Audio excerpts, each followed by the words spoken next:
భారీ ఓటమి కంటే తమ పార్టీ నేతలపై వివాదాలే వైసీపీకి తలనొప్పిగా మారాయి. మొన్నటికి మొన్న విజయసాయిరెడ్డి, నిన్న దువ్వాడ శ్రీనివాస్, ఇలా ఒక్కో వివాదం బయటపడుతోంది. పార్టీ పరువు తీస్తోంది. తెలుగు రాష్ట్రాల్లో ఇప్పుడు దువ్వాడ వ్యవహారమే ప్రధాన టాపిక్. వారం రోజులుగా రచ్చ నడుస్తోంది. దీనికి ఎండ్ కార్డు పడటం లేదు. అయితే శుభం ఇవ్వాలని ఇరు కుటుంబాలు ఒక నిర్ణయానికి వచ్చినట్టు సమాచారం. అయితే ఈ మొత్తం ఎపిసోడ్లో దివ్వెల మాధురి రోడ్డుపై పడాల్సి వచ్చింది. ఇంతకీ ఆమె ఎవరు, ఎలా పరిచయం అయ్యారు, దువ్వాడతో ఎందుకు కలిశారు అన్నది హాట్ టాపిక్గా మారింది.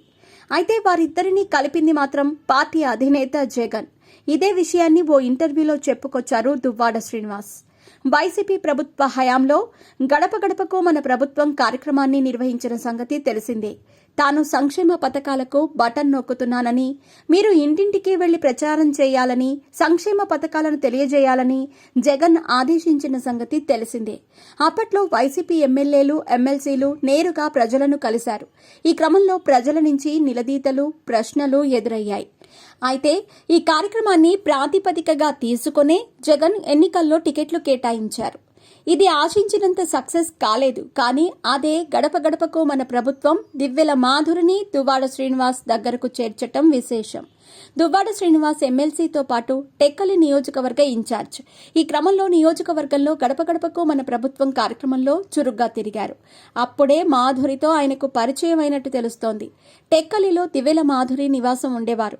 ఆమెకు కొన్ని రకాల వ్యాపారాలుండేవి. ఆపై భరతనాట్యం టీచర్ కూడా. టెక్కలిలో గడప గడపకు మన కార్యక్రమానికి శ్రీకారం చుట్టారు దువ్వాడ.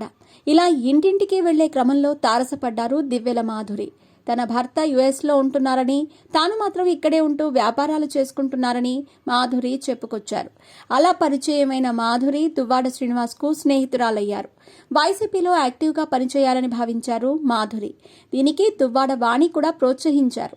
వైసీపీ మహిళా విభాగాన్ని అప్పగించారు. అయితే ఆమెతో మరీ స్నేహాన్ని దగ్గరగా చేసుకున్న దువ్వాడ శ్రీనివాస్ ఐపాక్ టీం బాధ్యతలను కూడా అప్పగించారు. దీంతో ఒక బృందాన్ని ఏర్పాటు చేసి వైసీపీకి సేవలందించేవారు మాధురి. ఈ క్రమంలోనే ఆమె దువ్వాడ శ్రీనివాస్కు మరింత దగ్గరైనట్టు ప్రచారం జరుగుతోంది. సొంత పార్టీకి చెందిన ఎమ్మెల్సీ విషయంలో దుమారం రేగుతున్నా వైసీపీ హైకమాండ్ ఇంతవరకు పట్టించుకోలేదు. అయితే గడప గడపకు మన ప్రభుత్వం ద్వారా వారిద్దరినీ కలిపింది జగన్ అన్న ప్రచారం జోరుగా సాగుతోంది. నడి వయస్కురాలైన మాధురిని నాడు దువ్వాడ శ్రీనివాస్ చూశారని, స్నేహం చేయడంతోనే ఈ ఇబ్బందులు వచ్చాయని స్థానికులు చెప్పుకుంటున్నారు. మొత్తానికైతే వారిద్దరినీ కలిపిన జగన్ ఈ ఎపిసోడ్పై మాట్లాడకపోవటం విమర్శలకు తావిస్తోంది.